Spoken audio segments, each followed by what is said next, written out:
Tonight we're doing weight management and calorie density. So welcome everyone. Does anyone have a question or a comment before we get started tonight?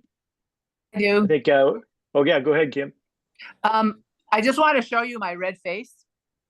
My red face is because I did a blue light treatment that the dermatologists are recommending for precancerous stuff. Instead of burning off little pieces and freezing off little pieces, they do this blanket treatment now.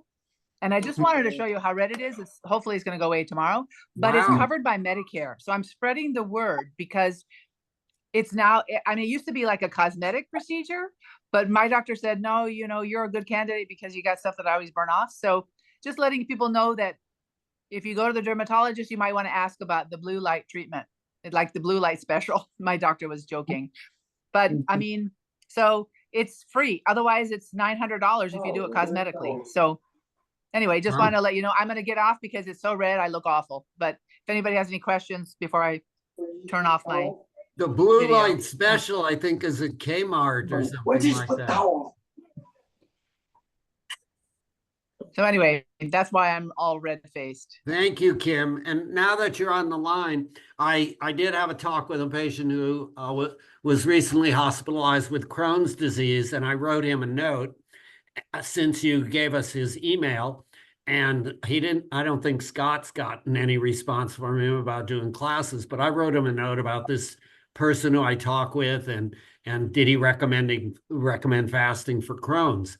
And he said he wouldn't do it acutely. He said that he would wait until she was completely SOS, plant-based and SOS free for several weeks. And then she might fast for a week to several weeks, depending on her circumstances, that he does free consults and stuff. So I guess thank you for sending us his contact email. It allowed me to kind of give some feedback to this one lady.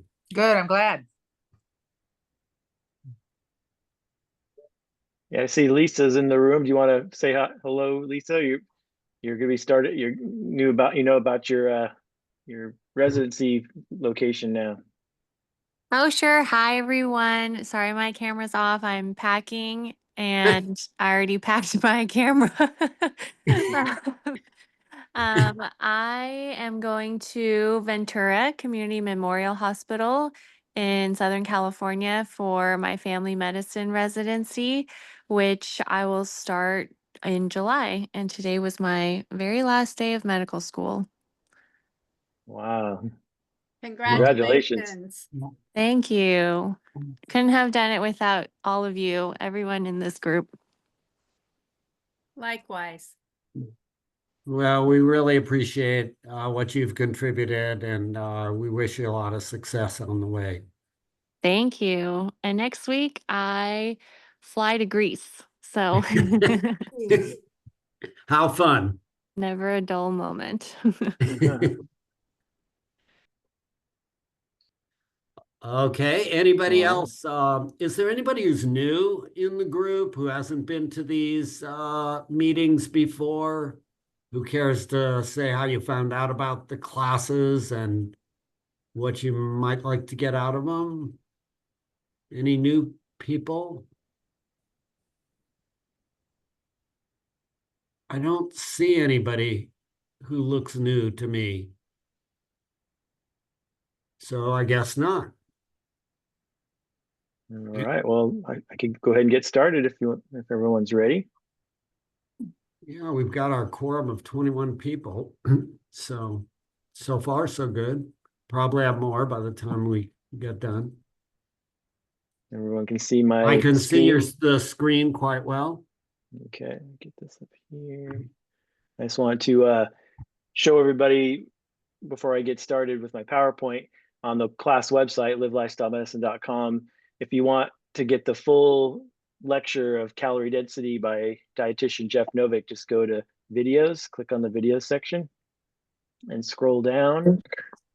You'll actually see it right here, Calorie Density lecture by dietitian Jeff Novick. It's the full hour and 19-minute lecture. I'm going to be showing a couple of excerpts from it tonight, but I would highly recommend if you're trying to lose weight. I highly recommend watching this full lecture, and I actually recommend watching it about every 3 months until you've reached your goal weight.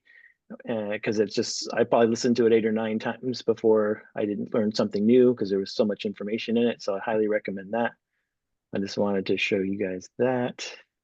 And then also, let me go to resources and go to the handouts from classes.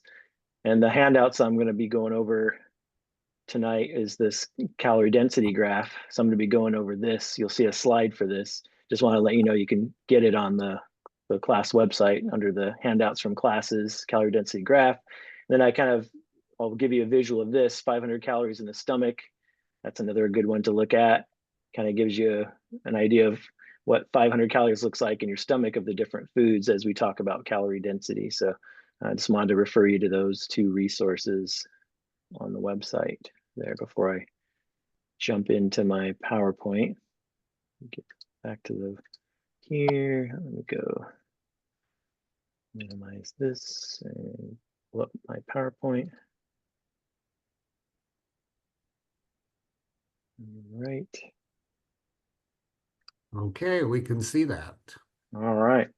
And then, yeah, I guess if everyone's muted. If not, just Oh, well, mute everybody. let me just click on that and make sure they're not all muted. So I'm going to mute everybody. And Scott, you can unmute yourself now.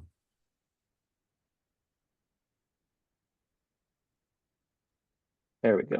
Okay. There you go. Okay. I always have to Quiet unshare. room. I always have to unshare before I can. Oh, do you?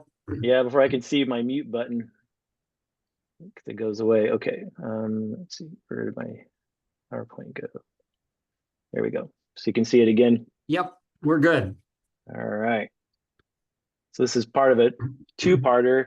If you want to get the food addiction and behavior change section, you can go into the class archives and see the recording of that from earlier. So that's a second part of this. I'm just going to be talking about weight management and calorie density tonight. So if we don't change the direction in which we are going, we will end up where we are headed. Red Skeleton. You guys remember him? Old, always said the obvious things. Simple way. And C.S. Lewis, you can't go back and change the beginning, but you can start where you are and change the ending. That's good inspiration there. And then I want to go over this handout, this different mentality. So we have diet mentality and health mentality.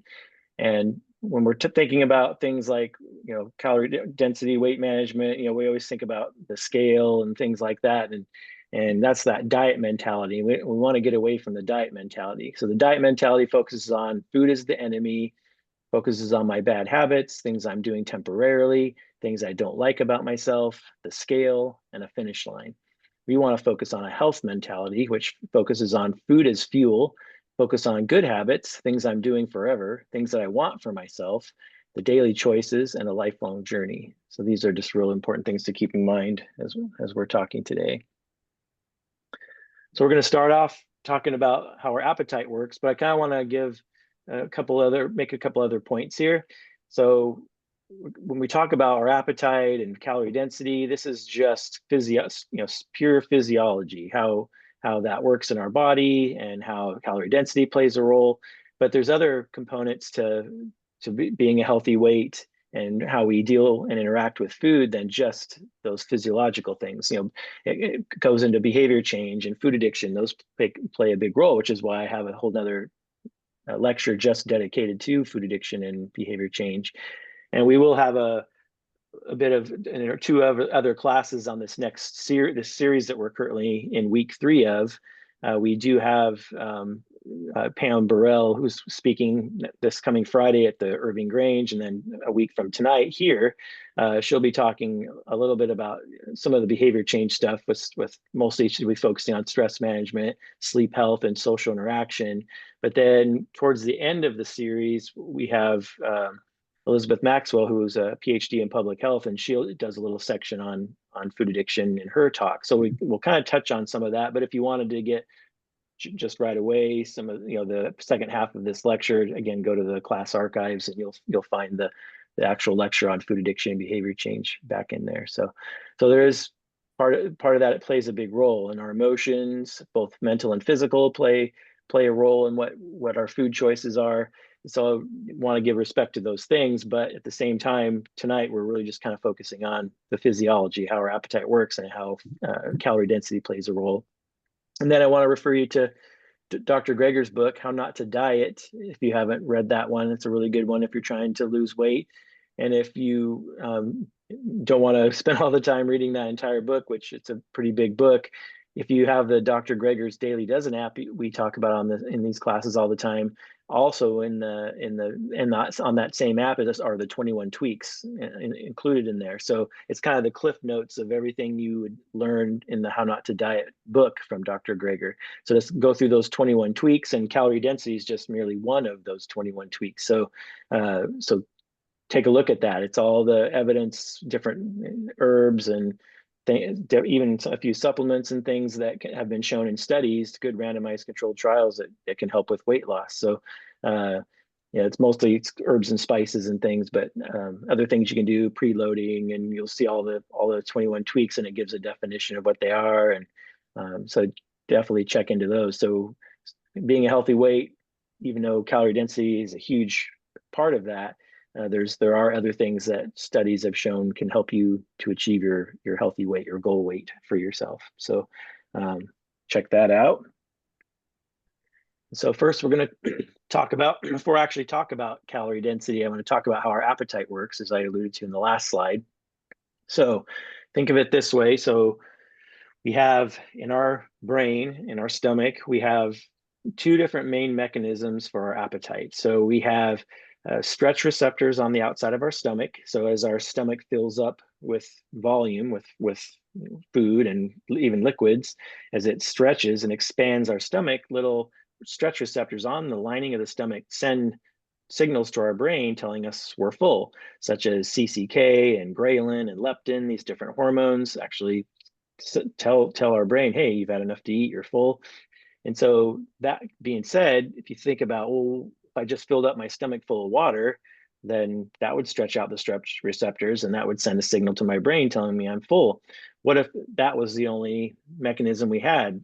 We wouldn't survive, would we? Because are there any calories in water? No, there's zero. And so if we just filled up our stomach with water, we'd feel full. And so that wouldn't work because there's no calories and we would perish. And so we have a secondary mechanism in our stomach, and there's different names for it. It's called density receptors or nutrient density receptors. You can even call them calorie density receptors, not to confuse it with the calorie density I'm going to talk about. But we have little receptors that can detect the richness of our food. So if you kind of want to do a little experiment with me here. So in front of you, hold up both of your fists. If you have your left fist and your right fist. And so let's say your left fist is kale, and then your right fist is cheesecake. So they're the exact same mass. They're taking up the exact same amount of space in your stomach. But we all know that there's a huge difference in calories between those things. And so if you ate the kale and you ate at one time, and then you ate the cheesecake at another time, say with your stomach empty, which one would you think would fill you up more? Which one would make you feel more full and satisfied? Without having to unmute, I'm sure it's no big trick. It's going to be the cheesecake, right?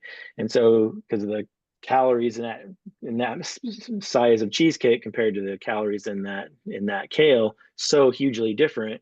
And so we all could imagine what that's like. So we eat the kale, and probably an hour later, half an hour later, you're hungry again because it's like there was hardly any calories in that. Whereas if you eat the cheesecake, we've all done that, right? We've eaten the cheesecake and we're like, oof, that's really rich, I'm full. And so that's the nutrient density receptor, because both of those things stretched out the stretch receptors the same, but the calorie density, the calories, the nutrient density of the cheesecake was so much higher that it also stimulated those nutrient density receptors in your stomach. Your stomach knows the difference and sends those signals to your brain telling you you're full. And so I just wanted to give you that kind of sense. So those are the two main mechanisms of our appetite suppression. And then Charlie's talked about in other classes previously, we also have some signals that come down in the ileum, which is the last part of our small intestine, right? But just as we go into the large intestine, the colon, the ileal brake, it's called. And so when mass of food gets down to that level of the intestinal tract, pretty much the only thing that makes it down that far are foods that have fiber in them, because everything else that's processed, animal products and processed foods and oils and things like that, get all absorbed in the stomach and in the small intestine, and they don't actually make it to this ileal brake. And where this ileal brake is at the first part of just as the transition in from the last part of the small intestine to the large intestine, the colon, is where these little L cells are, which produces the GLP, the GLP-1, like Ozempic and all those weight loss medicines you're hearing commercials about. That's where those cells lie. And so if you have food that makes it down to there, it hits those receptors and actually sends a signal to your brain. The GLP-1 sends it to your brain, says, hey, you've had enough to eat, you're full. That's how those drugs work, but you can also kind of get the same benefit, same mechanism activated if you eat high calorie or high fiber rich plant-based foods. So just wanted to give you that little caveat there, in addition to the stretch receptors and the density receptors in the stomach. Okay. So I guess I can, anybody have any questions about how our appetite works before I go on to this calorie density chart? I have a question, Alice here. Sure. So, they say it takes 20 minutes for you to feel full. Is that the stomach stretch receptors? Because how long does it take for food to get to the ileum? Takes a while. It takes probably, depends on the food you're eating, but it's going to take several hours to probably get to the ileum. Whereas the 30-minute thing, we call that the apostat, and I think that has to do with the stretch receptors mostly, is the kind of giving that time to, hey, slow down, eat. That's why I say eat slow and stuff like that, so you have a chance for you to actually feel how full you are. And that's what the whole thing too with the eating till you're 80% full that the Japanese have the saying for. And it's like you try to develop that, so I feel like I'm about 80% full, because if you just wait a second and just chat with family and friends or whatever and wait maybe 20 minutes, like you're saying, 20 to 30 minutes, I'm actually full, I actually had enough to eat. Whereas if we kind of keep eating until we feel really actually feel 100% full, then usually that's when we have that situation where like, I ate too much, that kind of thing. So good question. So the receptors in the ileum, is that like to maintain, how does that work? Like, does it make us like feel full? If it takes a couple of hours, how does that work? The GLP stuff in it has the more. ileum.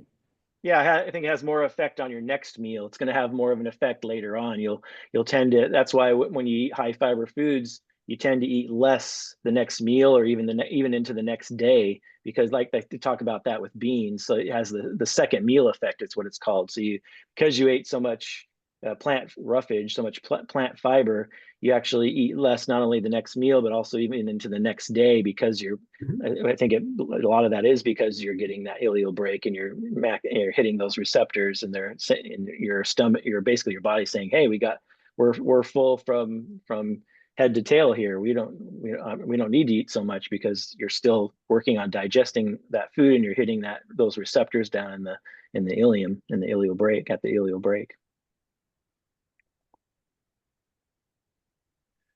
All right. And then whenever someone unmutes and asks a question, just make sure you try to mute again, just so we don't have the background noise. All right. So here's the calorie density chart. And so I'm going to go over this chart in pretty good detail here, because it's going to lay a foundation. Once I go through this, then I'll show some videos, and you'll actually see examples of two different foods Jeff Novick will go over that have the same amount of calories, and you'll figure out which one's going to help make you feel full, which one's going to make you feel more full, which of the two foods. And so this will give you the background so that you'll understand this. So what calorie density is merely the number of calories in a given weight of food. Now, when they do studies on this, they do calories per gram, because it's more accurate, because we tend to eat grams of food at a time, different foods and things. But a lot of us don't understand, how many grams. I mean, it's like 454 grams in a pound. And so people don't realize, well, how much is 10 grams or 50 grams or 100 grams? It's kind of hard to kind of wrap your mind around that, especially here in the US with the system that we use. And so when we teach it to people, to patients, we talk about it in calories per pound, because we all know what a pound of food is. We understand that. And so, like, for example, if you went to the grocery store and put 2 medium-sized Yukon Gold potatoes on the scale, that's about a pound. So you can kind of visualize that. 2 medium-sized Yukon Gold potatoes, put it in the weight scale at the grocery store, that's about a pound. So you kind of have that visual of, oh, that's about a pound of food. And the other thing too is that when they do feeding studies on people, people tend to eat about the same amount of food per day over time. And so it ranges anywhere between 3 and 5 pounds of food for most people. And they do these feeding experiments, and they've tracked this and figured it out. So everybody is different, because people have different weights and sizes and muscle mass and activity levels, and there's so many variants to how much people tend to eat from one person to the next. But each individual person eats about the same amount of food per day, and that's what the study shows. It's anywhere from 3 to 5 pounds of food a day. So when I do these examples today, I'm going to be just using 3 pounds because it makes the math easy. And then also, if you're eating 3 meals a day, that means most people are eating about a pound of food per meal. And it ends up that about a pound of food inside the stomach, for the most part, will stretch that out and stretch that stomach lining out, and will make you feel full. That's enough weight of food in the stomach at one time that most people will feel full. Now, some people will eat a little bit more than that because they're really active or whatever, but kind of gives you that visual and kind of keep that number in mind, even though there is some variation to that. And so when you look at this, though, you go, okay, well, you look at from the left-hand side of the chart to the right-hand side of the chart, 100 calories per pound for vegetables, and oil, which is the most calorie dense food on the planet, is 4,000 calories per pound. And so do you see that from the lowest calorie density to the highest calorie density, it's over 40-fold difference. And it's even more than that, because things like kale, for example, are about 70 calories per pound. And so it's more than a 40-fold difference. So if you laid every food out at the grocery store from end to end, with the least calorie dense to the most calorie dense, there's more than a 40-fold difference between the calorie density. And I know when I first looked at this chart, I kind of thought, well, who cares? I've never eaten a pound of oil or a pound of butter or a pound of cookies or a pound of chips. So what's it really matter? And that's a fair question. But when we look at things that we try to do, we try to portion control, we try to count calories and all these things to try to help ourselves lose weight.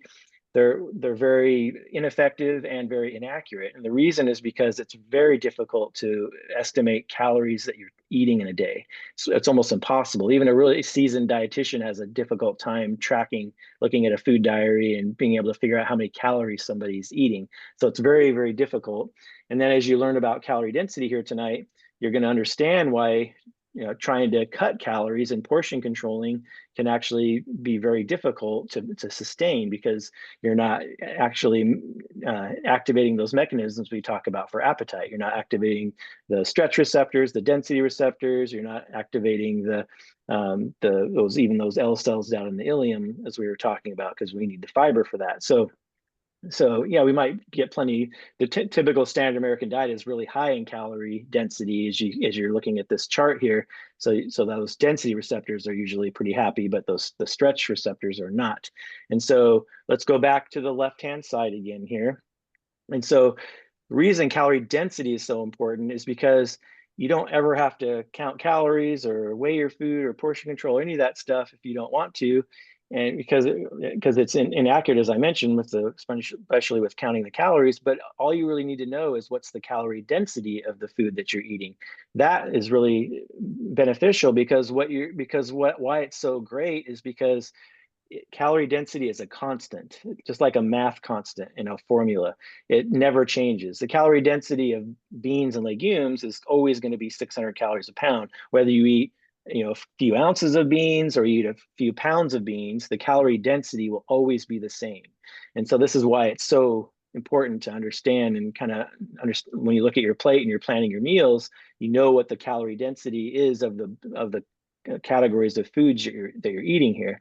So on the left-hand side, you can see it's everything that we talk about eating in this class. The vegetables at 100 calories a pound, fruits about 300 calories per pound, potatoes, sweet potatoes, those are tubers, those are about 400 calories a pound.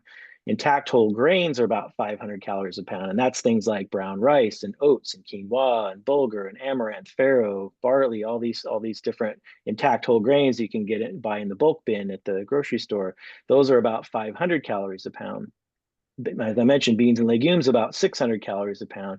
Tofu is about 500 calories a pound. And the reason it shows yellow here is because it's a little bit minimally processed. And so that's why, you know, an edamame bean is actually 600 calories a pound, which is actually more than the tofu. And the reason is because of the water content of the tofu. It makes it a little bit lower in calorie density, but because it's minimally processed, that's why it has the yellow marker there. And so, but that's still pretty low. And you see this green line coming down, and I'm going to come back to that in a little bit here when we finish talking about some of these other foods here. Now, I want to also have you note that pasta is about 600 calories per pound. And so you're thinking, well, gosh, that's interesting, because if you look further to the right, which we haven't got there yet, bread is 1,200 calories per pound. So does anybody have a guess as to why bread has got twice the calorie density of pasta? Because people probably think of those things as the same, because it's a little bit processed. It's even if it's a whole wheat pasta or quinoa pasta, red lentil pasta, whatever, it's about 600 calories a pound. But bread is 1,200 calories a pound. Does anybody want to unmute and tell me why they think pasta is half the calorie density of bread? What's the difference? Because it takes up water when you cook it? Correct. That's exactly correct. So the pasta actually sucks up water. And so a lot of the weight of the food is water. So that's why the calorie density is so much lower. And because all bread is just whole wheat flour, some yeast, some salts, and yeah, it's pitch of salt and flour and yeast and water, and then but the water gets baked out of it, and so the weight of the bread then is all the grain, and so that's why it's processed enough, and that's why it's a yellow light, because it's 1,200 calories a pound. Same with the fruit. So that's a good segue into the dried fruit is 1,200 calories a pound, where fresh fruit's only 300 calories a pound. So that's a fourfold difference, and for the exact same reason. So dried fruit's just as healthy as fresh fruit, especially if it doesn't have any added sugar or anything to it. Just dried apples, for example, 1,200 calories a pound, whereas the actual fresh apples are only 300 calories a pound. Just think about how easy it would be to sit and eat like 5 apples worth of dried apples. That would be really easy. You just sit there watching a movie and you could easily eat that. But could you sit and actually eat 5 apples, fresh apples? No way. You'd just be like, oh gosh, that's a lot of food. And so that's just calorie density in action right there. So let's go back down and continue over. So avocados are about 700 calories a pound, and they're in the yellow light only, even though it's a whole food. It's because it's so high in fat. Even though it's healthy fat, if you're trying to lose weight, you don't want to go too crazy on avocados. So that's why it's in the yellow, but 700 calories a pound. Chicken, eggs, and fish, all about 700 calories a pound. So not even close to what the processed foods further down are.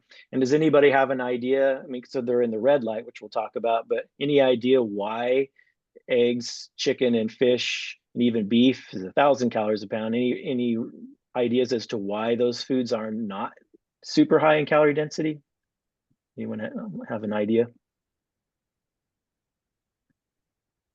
Compared to, say, chips and cookies and things like that. Because they're whole foods, right? They're not processed, right?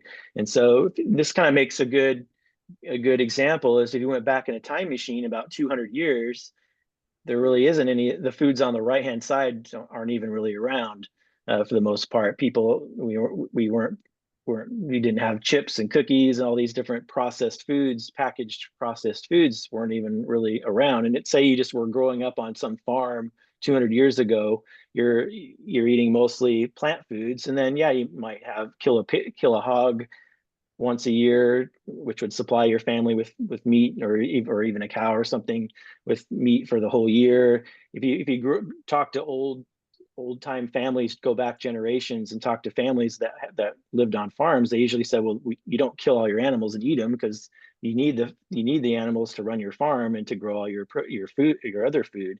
And so yeah, you would still eat some eggs and you would eat your chickens and eat some of your animals, but very sparingly. You actually wanted to keep, they were part of the life cycle and the keeping the farm going. And so you didn't, that wasn't a big part of your diet. It was part of your diet, but it was, and then there were the foods on the right-hand side of the chart weren't really around. And so that's why it was rare to see anyone overweight 200 years ago, for example. And so anyway, it's just we're not talking about, things like diabetes and heart disease and all these kinds of things, the different foods and what their effects are. We're just talking about calorie density and appetite and weight and things like that. So and then going down the line further, beef. So a steak in a restaurant's about 1,200 calories a pound, so a little bit higher because it's pretty high in fat. Fat's the biggest contributor to calorie density because there's 9 calories in a gram per gram of fat, whereas there's only 4 calories per gram for protein and carbohydrate. So your 3 macronutrients. So you get more than twice the amount of calories per gram in fat than you do from protein or carbohydrate. And then alcohol is 7 calories per gram, which is, why drinking alcohol, not only causing cancer, but it's also has a lot of calories. So you want to avoid alcohol too, especially if you're trying to lose weight. Now we're starting to get into the more processed food, tortillas. So even like a whole wheat tortilla, it's closer to bread, 1,000 calories a pound. Corn tortillas might be a little bit less because if you're homemade ones and you're not doing any oil or anything added to it, it might still be pretty close to that, but maybe a little bit less. Ice cream, 1,000 calories a pound. Obviously, a yellow light for a corn tortilla or a whole wheat tortilla versus a red light for ice cream. And going back to the animal products, the red light, not because of their calorie density necessarily, but because of their other health effects, the saturated fat, the cholesterol, no fiber, all the other stuff we talk about in classes that contribute to things like diabetes and heart disease and stuff, as far as the coloring that you see on here. And then, and so now we're over to bread, and we talked about bread and dried fruit already. Cheese, 1,700 calories a pound, mostly because of the fat content. Sugar is 1,700 calories a pound. And you might be going, why is sugar yellow? Because it's just a empty calorie processed food. And it's because, well, if you only sprinkled a tiny bit on your food, it's not going to have that big of an impact on your calories for the day. Because again, it's only about 4 calories per gram, but it's just empty calories. There's no nutrition in it. And so you're obviously better off not adding sugar to things because it's just going to add, calories to your meal and not give you any nutrients. And so it's the reason it's listed as yellow is because if, say, you only put a teaspoon on your oatmeal or something like that, that wouldn't make a big impact on your calories for the day. Whereas all the added sugar and soda pop and all the processed foods, and that's major. Like when you saw Charlie's graph on the difference in our diet from 1900 to 2010 and how many pounds of sugar, it's over 100 pounds of sugar we eat in a year now in the United States. So that makes a huge impact when you look at calorie density as far as how many calories we're adding to our diet. And then things like cookies. Think, feel, or act a certain way. Oh, make sure you're sorry. muted. Okay, and you guys can still hear me? Yeah. Okay, you didn't mute me. Just making sure you don't mute me. Okay, so then, so cookies, I'm going to go back. I'm going to make an example of why then cookies go so much higher than, say, even sugar. So you might be going, well, it's pure sugar, 1,700 calories a pound. Why are cookies 2,000 calories a pound? So, okay, let's do this little experiment. You take a wheat berry that's grown out in a field somewhere, and that wheat berry then is 500 calories per pound because that's in a whole intact grain, right? But then if you mill it down into flour, even whole wheat flour, now it's basically 1,200 calories a pound because that's what we talked about goes into the bread, right? So that's 1,200 calories a pound when it was once 500 calories a pound as a whole intact grain. But when you're making cookies, not only are you adding sugar, you're also adding butter and sometimes oil to it, and now that's a cookie, right? And so you added something that was 3,200 calories a pound is in the butter and 4,000 calories a pound in the oil, and now you have a cookie. Now it's 2,000 calories a pound. And if just a statistic I always remember, Oreo cookies, even though they're vegan, Oreo cookies are 2,400 calories per pound. So if you're ever wondering, a pound of Oreo cookies is 2,400 calories. So it's a lot, right? And then chips, 2,300 calories a pound, because it's just, it's, even though it's potatoes, it's fried in oil. So that oil makes a huge difference to the potato. The potato itself was only 400 calories a pound, but then you cut it up and fried it in oil. Now it's 2,300 calories a pound.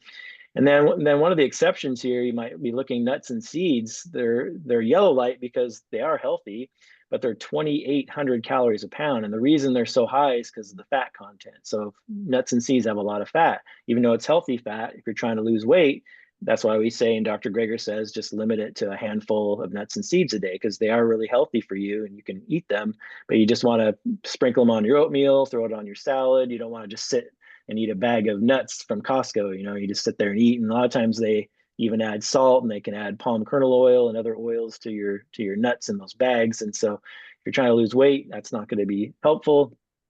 And so that's kind of on end to end, kind of what the calorie density is. I'm going to give you guys a few additional examples and things, but does anybody have any questions about this chart so far?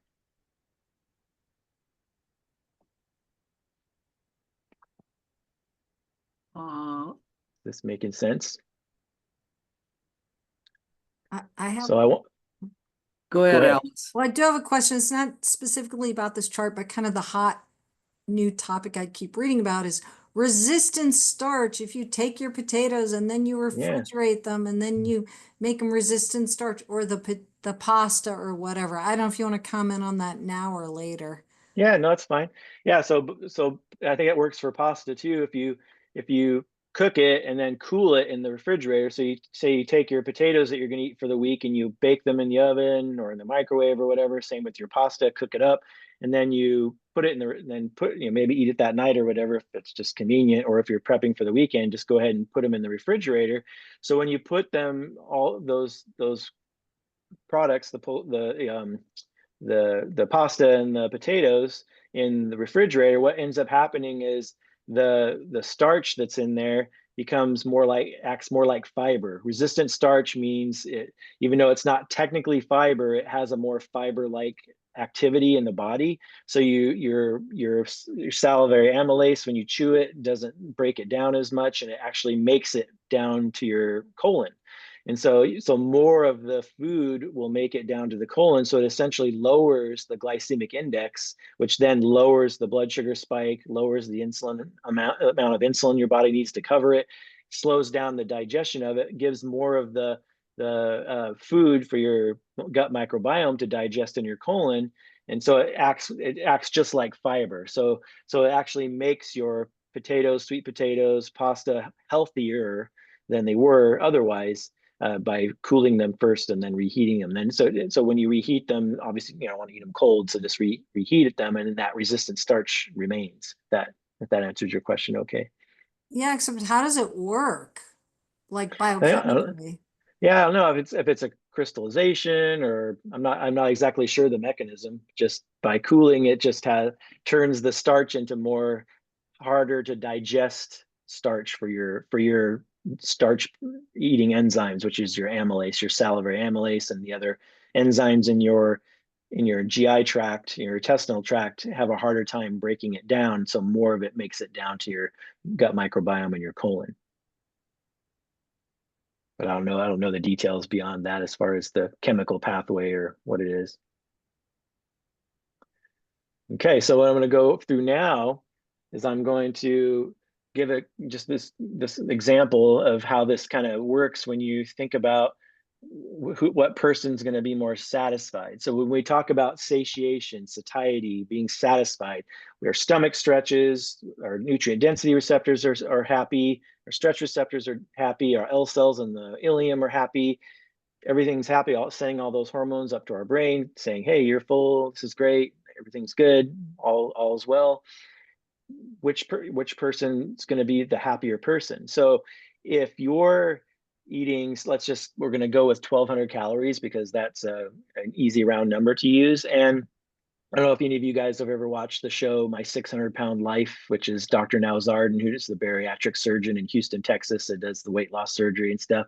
I've watched a lot of those shows over the years, and he always talks about, he does kind of a low carb diet, but he always restricts his patients to 1,200 calories a day. And you'll hear a lot of weight loss people say, yeah, try to restrict yourself to 1,200 calories a day. And they, even if they don't say what foods to eat, just don't ever go over 1,200 calories and you'll lose weight. And there is truth to that, because even though a calorie isn't exactly a calorie, just by keeping the calories low, you will have a certain amount of weight loss. But let's see which person A or person B, let's see which person is going to be a happier patient, a happier person, and more likely to sustain a 1,200 calorie a day diet, person A or person B. And we're going to use calorie density to make the case for which person is going to be happier. Okay, so let's go with person A, who's eating a typical standard American diet, which, there are going to, typical standard Americans eating maybe 10, 20, 30% of their calories on the left-hand side of this chart, but probably 70, 80% of their calories are coming from the mid to the right-hand side of this chart.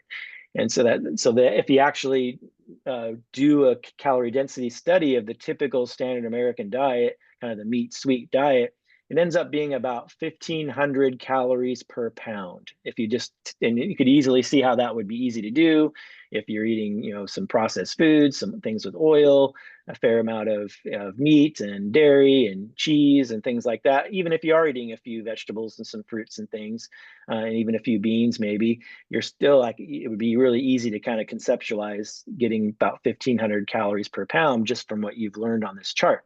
Okay, so that's person A. They're eating 1,500 calories a pound, but they're only eating 1,200 calories, remember? So how much food is that person getting in a day? If you already kind of can do a visualization of that, that's less than a pound of food, right? Maybe 3/4 of a pound of food, because if you're eating 1,500 calories per pound, but you're only eating 1,200 calories, you're eating less than a pound of food for the whole day. Okay, but now let's say you're eating like Charlie, like Charlie showed in his all those plates that he showed here last week, and like, here's all the meals with beans and whole grains and fruits and vegetables, all the steamed greens and everything that he was showing you.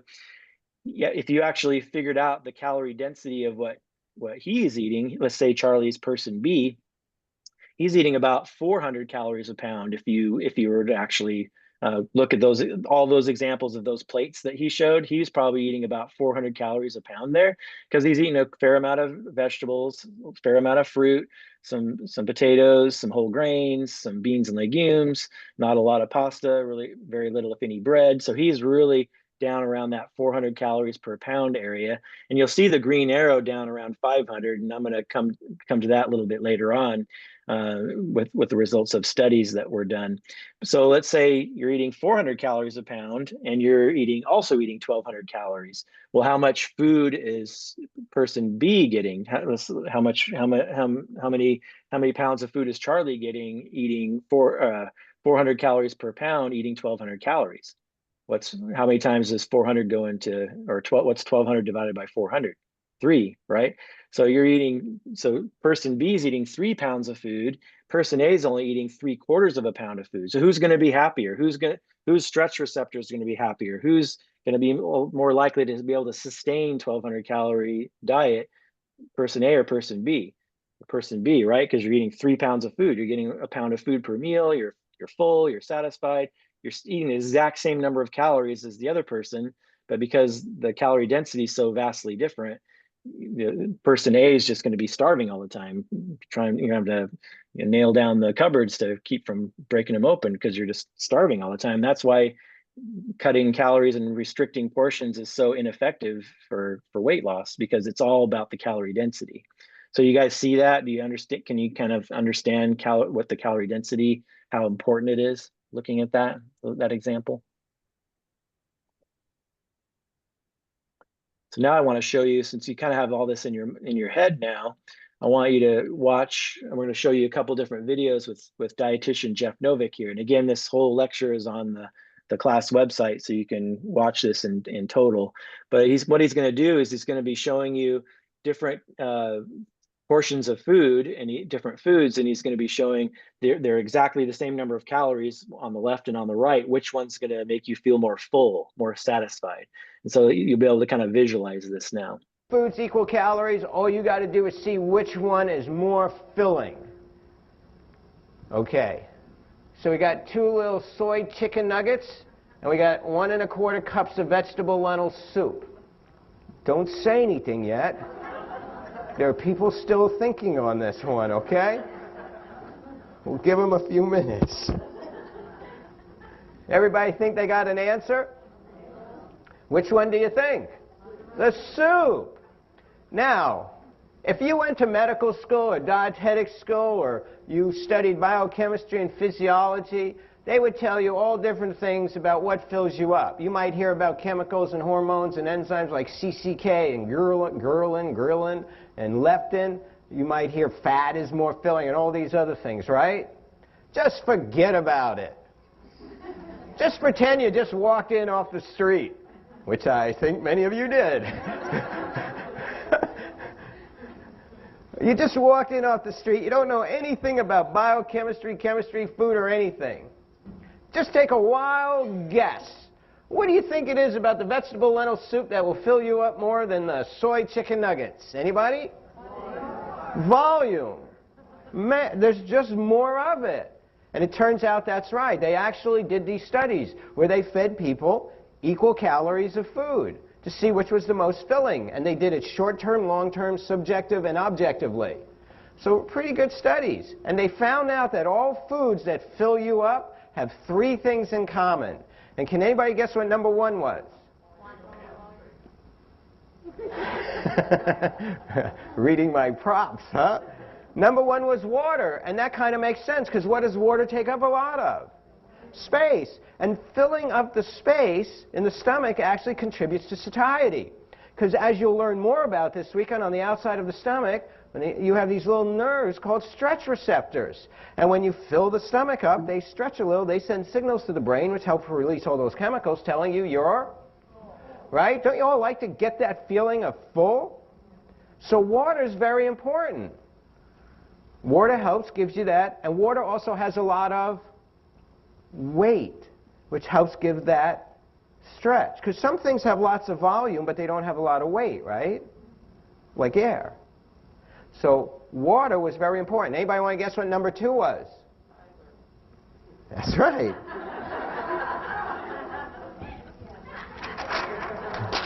Fiber. Now, fiber doesn't make sense when you think about it like water does, because fiber doesn't take up a lot of space. It doesn't have a lot of volume. But do you know what you get when you mix a lot of water and a lot of fiber together? You know what you get? You get a lot of, did you say gas?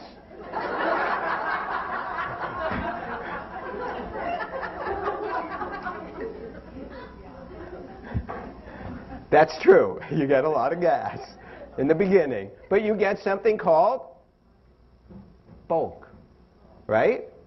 And it turned out that bulk was the biggest contributor to your feeling full. Now, nutrients did play a role. You do have these nutrient receptors, and nutrients were important, but it turns out they're not the most important. So when they tell you to eat a diet high in protein or high in fat because that'll fill you up the most, it's not true. I could take 2 foods with the exact same amount of protein in them, and guess which one will fill you up more? The one that has the most bulk. Right. Think about that. So it's not just the protein or the fat, and I'm going to show you here in a minute. Okay, you ready? Okay, we have a cup of cashews, and we have 6 small baked potatoes. Do not say anything yet. So, with salsa. That's correct. Somebody, yeah, with salsa. We'll leave it at that. Okay, which one do you think will fill you up more? The potatoes. Why? What do the potatoes have more of that the cashews do? Bulk. Now, are these high in fat? Yeah, they're 75% fat. Is this low in fat? It's 1% fat. So is fat filling? No, not at all. Now, does this make cashews fattening? No, not necessarily. What if you ate just 1 or 2 cashews? That's not right. You're right. We know nobody does that. Okay, now I'm going to do some other comparisons. You ready? So this one was pretty easy. Enough said over there, right? Okay, look at this one. Oh, we did this one already, but I want to make another point. Is this high in fat? 70, 80%. Is this low in fat? Under 10. So is fat what filled you up?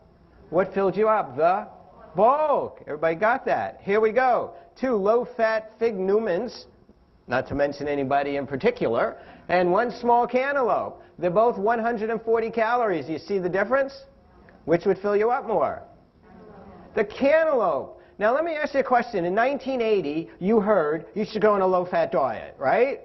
So you go to the supermarket or the whole food store, and you find all these low-fat foods, and you fill up on those. Do you see the problem? If you eat all you want, what happened to your caloric intake? It's too high. But what if you eat just the right amount of calories? Then what's happened? Now you're hungry all day long. Is that going to happen with these foods? Now, just for the record, do you know that the percentage of fat, carb, and protein is almost identical? They almost have the same ratio. So is it the ratio or the amount of protein, the carb, or the fat that fills you up? Because those two are pretty equal. What fills you up more? Bulk. It's simple. Look at this one. Here's a... On the left, we have a 2-pound fresh pineapple. On the right, we have 4 ounces of gummy bears. Both are 450 calories. Now, I put this one up there because everybody's anti-sugar these days, right? You can't have sugar. Sugar's no good. You can't have carbs. And I think that's crazy because, you know, sugar's good for you. I mean, does everybody know what the best fuel for your body is? Gummy bears. Gummy bears. Make a note of that. I got to fix the slide, okay? Gummy bears. Right. What's the fuel that your body runs on, the preferred fuel? What do you... Glucose. That's a fancy name for sugar. Now, your body will also burn another fuel. Anybody know what it is? Fat. Whoever said it is correct. The 2 fuels your body likes to burn, number 1 is sugar, number 2 is fat. Now, every now and then you hear somebody say, I need some energy. I got to get some protein. Right? You ever hear that? Well, just realize when somebody tells you that, they just told you they know nothing about physiology and biochemistry, because that's not what your body wants to use for energy. And in fact, it's a difficult process. Your body uses carbs first, and secondary is fat. So, you know, when you work out, some of you get exercise, your muscles burn up some carb, and they also burn up some fat. And some of us are looking to burn up a little bit more fat, right? But there's parts of your body that can't burn fat. Parts of your body can only burn sugar, glucose. And anybody know what part of your body it is? The brain. That's why I don't get it when people are so anti-sugar and they want to avoid sugar. I mean, I don't know about them, but my brain, very important to me. And it needs sugar every day. And they've actually done studies. I mean, there's recommended minimum intakes of sugar just to fuel the brain. Anybody know how much that is, the recommended minimum intake of sugar you need just to fuel the average brain? 500 calories a day just to fuel the average brain. Now, I had mine tested. Mine burns about 750 a day, but... Oh, I'm smart. You're very nice. Because the last time I was here, somebody raised their hand and said, why? Is yours less efficient? Why is that funny? I said, don't make fun of me. I have the props. Okay, so is sugar the problem, or is the package the problem? I mean, these both have the same amount of calories and the same amount of sugar. Are they equal to you? No. What's 90% of the weight and volume of the pineapple you're going to eat there? Water, fiber, vitamins, minerals, nutrients, in a great package and great matrix, just right for you. What's 90% of the weight and the volume of this? Sugar.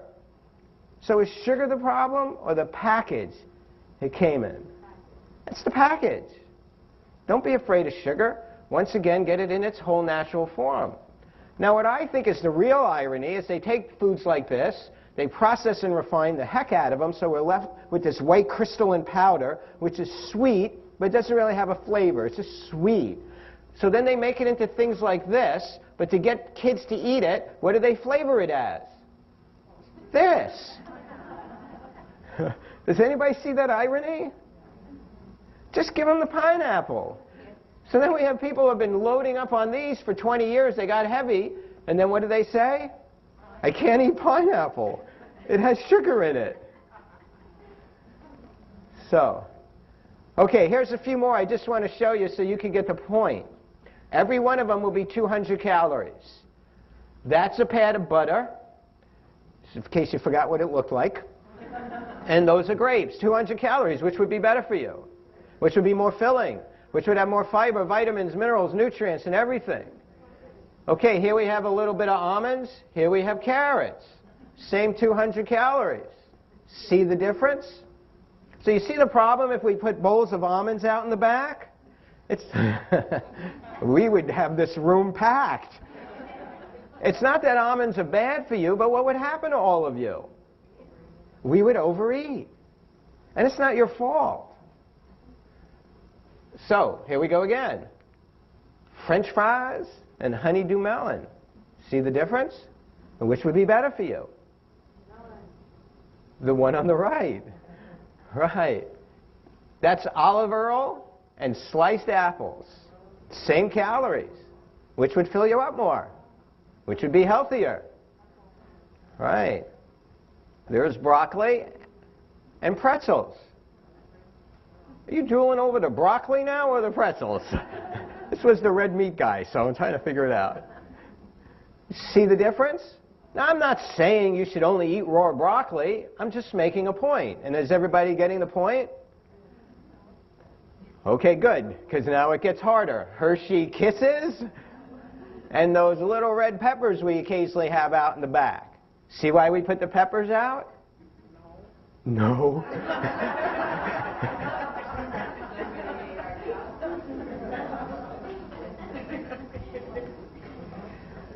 Okay, potato chips and celery. Every now and then somebody says, you know, I'm really enjoying this diet, but I would like something crunchy. And I'm like, eat crisp celery, it's very crunchy. And they say, no, no, no, no, I want something that's crunchy and kind of has like a salty flavor. So I said, eat crisp celery. It's crunchy and kind of has a salty flavor. And they say, no, that's not quite what I want. And I say, just admit it. You want potato chips. Okay. All right. So any questions, comments about that before I go over this slide? Then after this slide, the rest of the time will be for questions and discussion. This would be a good slide to take a picture of if you, because I don't have this on the website. So if you want to take a picture of this slide, I'd recommend that. So I'll go ahead. This is basically the results of the studies that they did. So there were over 100 studies that were done, most of them through Penn State University. The work of Barbara Rolls, PhD in nutrition. And a really good book she wrote is called Volumetrics. That's really good. Talks all about calorie density and what they showed in these studies. So these were feeding experiments. And so people actually volunteer for this. They pay people to go stay at these 5-star hotel resorts, and you're essentially locked up. So you have no access to food. Everything's controlled. They would give you all your food. Some certain groups of people did a certain amount of exercise, and they had all this all put together. And so in every one of these experiments, they're all what are called ad libitum experiments, which is Latin for eating as much as you want. So in all of these cases, people got to eat as much as they wanted. So they kind of recommended people eat till they were comfortably full. Don't overstuff yourself, but don't go hungry. Eat as much as you want till you're comfortably full with all these groups. What they did is they manipulated the calorie density of the foods that they were allowed to eat. And this is where the results of the study showed. And so eating only foods that are 400 calories per pound or less. So everything that they had available to them was either 400 calories per pound or less. Everybody lost weight even without any exercise, completely sedentary. So that's that magic number. And the green arrow comes down to around 500 calories a pound, because that's kind of what the magic number is for a good balance and for people to be healthy and get to their goal weight and feel full and satisfied all the time. But this is a little bit more precise with these breakouts. And so 400 calories per pound or less. So 400 to 800 calories per pound, when all the food available to eat as much as you want was somewhere between 400 to 800 calories per pound. Everyone lost weight as long as they at least exercised 30 to 60 minutes per day. And so that's, again, where that 500 comes in, and that sweet spot is that 400 to 800 calories a pound. So as long as you did your minimum exercise, you still lost weight. When you get up to the 800 to 1200 calories per pound, everybody gained weight except for the heavy exercisers, which I think was people that were exercising more than an hour a day and moderate to high intensity. They were the only ones that didn't gain weight, but everybody else gained weight when you're in that 800 to 1200 calorie a pound window of food. And then anything more than 1200 calories, when everyone had 1200 calories per pound and up, that was, you could eat as much as you wanted, which is the standard American diet, is that or higher.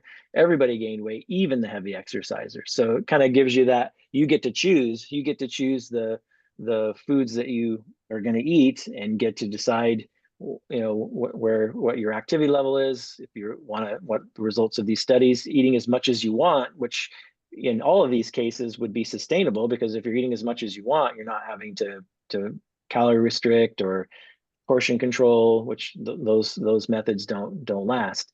And so let's just go back to the chart again, just so you can kind of visualize all that again. So that 400 to 800, you can see where the foods are in that window. So you could even, we're not talking about all the benefits of whole food plant-based nutrition in this particular talk. We're just talking about weight loss and healthy weight, calorie density. So you could still be eating some poultry, some eggs, some fish, even some beef, and still be in a healthy calorie density window. If you're eating a really high amount of vegetables and fruits and whole grains, potatoes and beans, if you're eating a really, say, half to 2/3 of your plate was that, but you had some animal products there, you could still potentially lose weight and be a healthy weight, because those foods are not that high in calorie density because they're whole foods.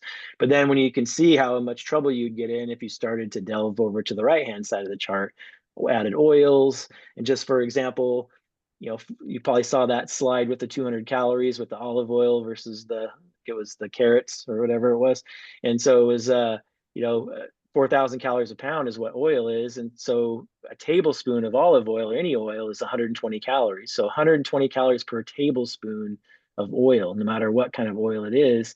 Whereas vegetables are only 100 calories a pound or less. So there's more calories in a tablespoon of olive oil or any kind of oil than there is in a whole pound of vegetables. So if you're trying to lose weight, you can see where things like adding oil to your diet, it's not going to be helpful when it comes to a calorie density, because it's not, as you saw, fat doesn't satisfy hunger, it just adds calories. And so if you're adding oil-based dressings and eating at vegan restaurants with lots of oil, it's going to be difficult to lose weight, because there's just so many calories, so much high calorie density in the oils. And then of course the processed foods on the right-hand side as well. So I just wanted you to kind of see that was the results of those studies.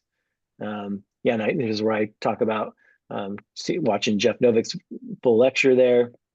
But in case, I'll leave this up for a second in case you didn't get a picture of it. You just wanted to know the results of those studies that were done. But I'll go ahead and unshare my screen and we can have questions and discussion.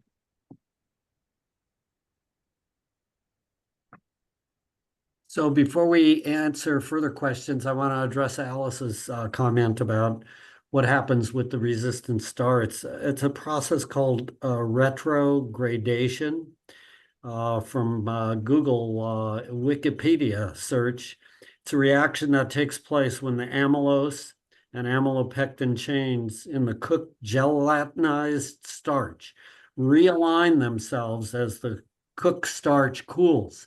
So you have these bonds between the glucose sugar molecules in the starch, the water gets removed and they realign in a crystalline structure that's stronger and more like fiber. It's resistant to our digestion. So it's called resistant starch. Yeah, I think I remember it having something to do with crystallization, but that was the only word that I could remember. But that's cool. Thanks for looking it up. Retrogradation. Retrogradation. Cool. Just to make the point, because I didn't know if that was tongue in cheek in the comment section. I can eat all the chicken I want now. It's like, well, that still comes with health risks, saturated fat, cholesterol, environmental pollutants, no fiber. There's definitely, for every serving of animal products you add to your diet, you're increasing your risk for heart disease, diabetes, cancer, things like that. All the IGF-1, the TMAO. I mean, we could lecture for hours just on all the reasons that animal products aren't necessarily the healthiest choice. But when it comes to calorie density, it's not. There's a lot of things that are worse than that. So in the chat notes, there's congratulations due to Debbie. This week celebrating success, reached 100-pound marker over the past 5 years, lost this weight. Congratulations to you. Wow. Do you care to share how that happened with you, how hard it was? And wow. Wow, yeah.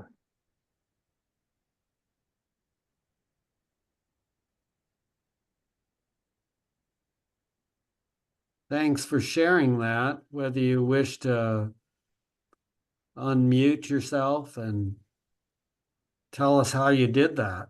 Others might be interested. And, may have used the chat because you're most comfortable with that. That's okay too.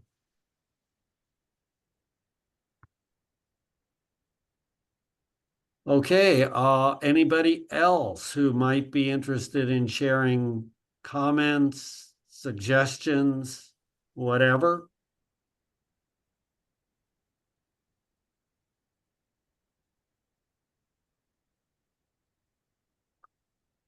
It seems like you've solved all the issues, Scott, with your talk. I do want to kind of sum up a little bit like we did this Friday. And so I'll sum up after Leslie. Go ahead, Leslie. Oh, I just had a question about the calorie density breakout, Scott, that you presented. Mm-hmm. Does that vary by age and gender? Are there studies that speak to that? Yeah, I don't know what the age range of the people in the studies were. If it was wide ranges, I have no idea. But those were just when you read the volumetrics book and just it was based on about 100 different studies through Penn State University. It was like calorie density in total, but I don't know, how many of those were the feeding experiments and what the ages were and stuff like that. But I would imagine it's, and what the starting weights of the people were. Those would be, things that would influence it too. But it just, I think it's still very, when you're just looking at calorie density, it's still very, as good a data as you can get in those kinds of situations. Because when you do, prospective studies, when you look at studies, what we call post hoc, when you look back in time, retrospective and things like that, it's really difficult because food journals and things like that can be really inaccurate at what people estimate how much they eat. Food diaries, those are really clunky, messy studies to do. And so why this is so much more impactful is because they were controlled feeding experiments, people locked up in wards basically, and controlled every morsel of food they ate and their activity and all these things. And so I don't know further details about how they did it and what the people were and stuff, but just that is, much better data than what we could get from looking at lots of other studies and data we have. And what's so important too is that they got to eat as much as they wanted. I think that's the the biggest thing, because you could get people to lose weight by portion controlling easy. So even especially in short-term ones, but ones that are where you get to eat as much as you want, that's huge.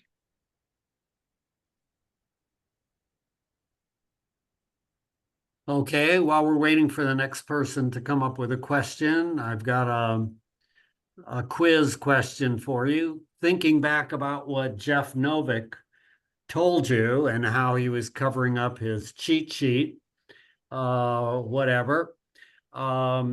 If you were trying to think of a strategy in which you could lose weight, and not take on an excess number of calories, what might you add to your meals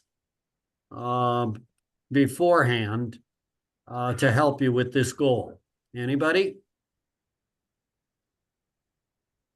Water. Yeah, good for you. Yeah. So you could eat a cup or a glass of water, and what would that do? It would Fill you up. fill you up. It gives you, puts pressure on those stretch receptors that Scott was talking about, and adds weight.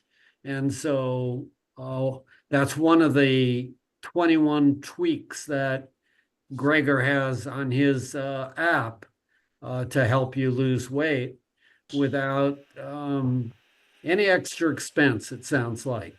Okay.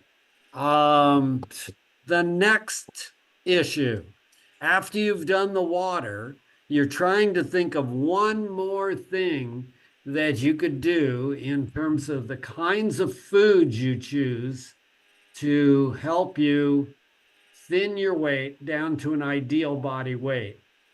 What kind of foods might you choose?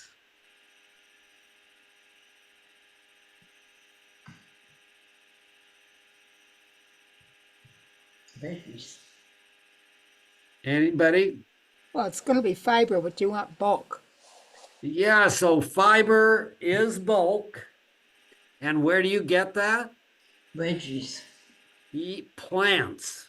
Plant. You do get it from veggies, but you also get it from beans and legumes. Yeah. You get it from nuts and seeds. You get it from fruit. You get it from dark green leafies. You get it from whole grains. Any plant has fiber. Yeah. Do you get it from any animal product, any fiber, any bulk? No. No. Not in the same way. Okay, good. I'm done for tonight. Yeah, another one he does is you drink the glass of water before your meal, and then you eat a salad with all leafy greens, no starch in it, just some non-starchy vegetables, which are all about 100 calories a pound or less. And so if you eat both of those things, a glass of water and a salad that's all non-starchy vegetables, so that's 100 calories a pound. So now you really filled up your stomach maybe halfway full already, and you haven't really eaten hardly any calories. Now you dive into your entree, which will be beans and whole grains, and maybe you have a little bit of some more starches on there, potatoes, whole grains. Things are a little bit higher in calorie density, 500-600 calories a pound or so. Now you're going to eat a little bit less of that because you're going to be so full already. And so now your overall meal is down around 300 or 400 calories a pound. So if you're really trying to lose that weight, but you got to be careful not to do that too much, because if you eat too many non-starchy vegetables and not enough of the starchy vegetables, then your meal will be too low in calories, and then an hour or two later you're hungry again because you didn't get enough calories. You got enough bulk, but you got too low in calorie density. And so if you're dropping below 400 calories a pound in a meal, you might start, you'll have to eat so many meals, 4 or 5, 6 meals a day to keep yourself full, because the calorie density is a little bit too low. And so that's where, like Dr. McDougall says, eat a starch-based diet with the addition of fruits and vegetables, which that weighs a little bit, you're going to be a little higher in calorie density, maybe 500 or 600 calories a pound average. If you're eating lots of potatoes, sweet potatoes, beans, whole grains, a little bit of pasta with the addition of vegetables and then fruit for dessert, then your calorie density might skew up to 500 or 600 calories a pound, and kind of keep in mind that those calorie density breakouts we talked about. So you're still in the sweet spot there. 500-600 calories a pound is pretty good still. As long as you're exercising, you're going to still be successful. But so don't be afraid of the starchy vegetables. But then if you start throwing in things like bread and too many nuts and seeds and things with oil and some of the other chips and some of the other processed foods, now you're really pushing your calorie density much higher.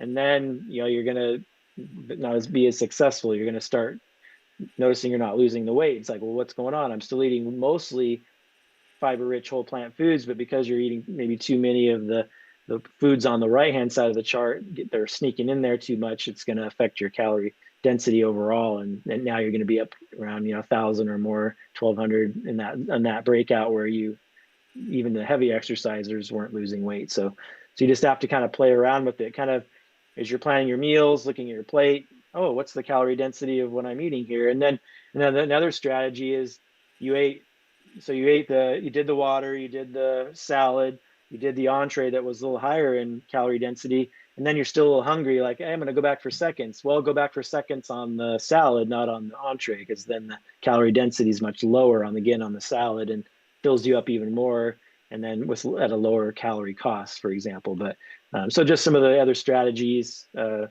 Novick talks a little bit more about some of that stuff if you watch that full lecture. Yeah. Yeah. Okay. I have some challenges here. Go ahead. Sure, go ahead. Helen. Hello. I have some challenges here because I realize that you need to drink the water because when you are hungry, the sign of the hunger is that you don't get enough water. It is the first sign that I understand. Maybe I misunderstand, but the problem is I am limited how much water I can take because I have some disease that limits me not to drink so much and not in the evening hours. And I am very hungry in the evenings, even if I eat the soup and it have carbohydrate, it have legumes, it have fruit, it have veggies. I am snacking on the nuts, and I believe that I am overeating the nuts. And I don't know. I know that it doesn't satisfy me, but I cannot eat so much veggies, even if I want. Just have either a bigger serving of soup, a second cup, or you could also have some potatoes with it or something, some more starch to fill you up more. I have potatoes and soup and stew and additional veggies and fruit, and I got enough stuff, but for some reason I am still not satisfied. Sometimes you have to eat more, more meals. You have to eat more frequently because some people can't fill up their stomach as much as other people. Some people can eat two big meals. Like I can eat 2 big meals in a day and be full all day. Whereas some people can't eat that as much as I do at one sitting, and so they have to eat 3 or 4 or 5 times in a day to feel full and satisfied. So it's going to depend on the person. And then, are you trying to maintain your weight? Or are you trying to lose, gain? I don't want to lose the weight. I don't need to lose the weight. My weight was too low. My doctor decided my weight is too low. Then I am right now. I stabilize my weight and I am on the same weight. It means when I started this diet and I lost, I don't know, 10 or 15 pounds, but I don't need to lose anymore. Yeah, my patients that are trying to maintain or even gain weight, actually have them eat more of the yellow light foods. Maybe they need to eat a little toast with avocados, toast with peanut butter, more nuts and seeds, because those are still healthy foods, but they're a little higher in calorie density. So it'll help you to maintain or even gain some weight, but in a healthy manner. Yeah, I'm doing this.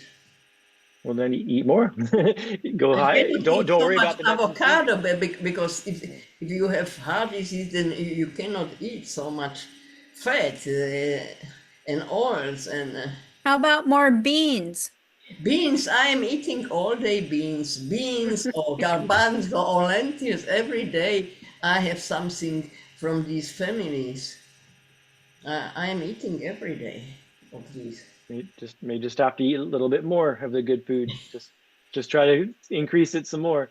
You don't need to worry about drinking if you're not trying to lose weight, then you don't need to worry about that you're not drinking extra water, especially in the evening and all that. So, everyone has different medical issues that some people have to restrict water for different things. So that's more individual. You could always talk to Charlie about that kind of stuff.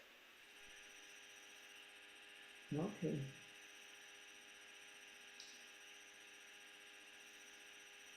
Other questions?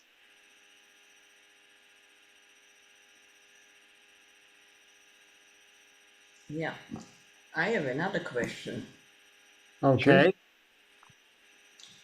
My challenge right now is how to incorporate your social life with this diet, because when you are going out for example, you are going for potluck, you are going for some holiday celebration, and they have some traditional food, and this food is not plant-based, or even some of these food, if they bring some of this food, it is all vegetarian, and still it have fat, and or it have dairy, or it have eggs, or it has something.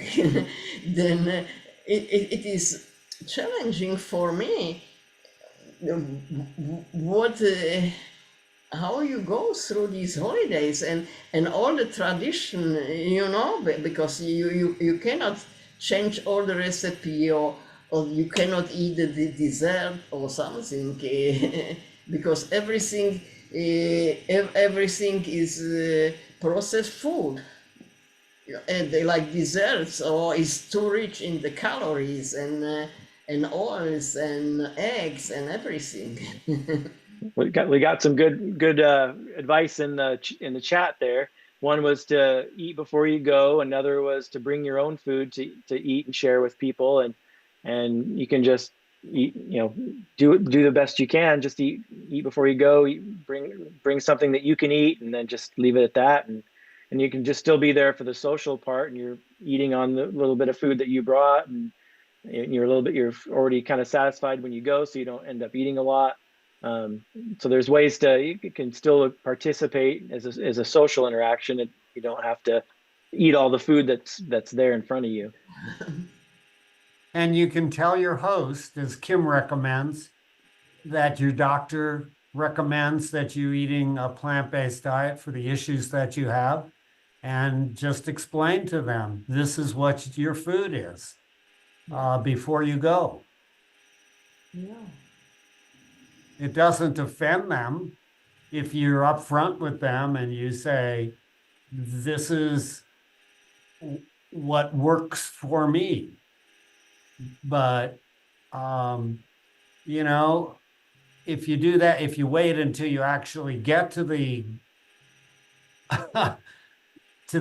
home where you're going to eat, then it could be problematic. So try to do it when you're invited at the time. You just say, I'm happy to come, but I may have to eat before or bring my own food because I'm plant-based. You pull your camera down, Charlie, we can only see the top of your head. Oh, okay. I thought that was the most attractive part.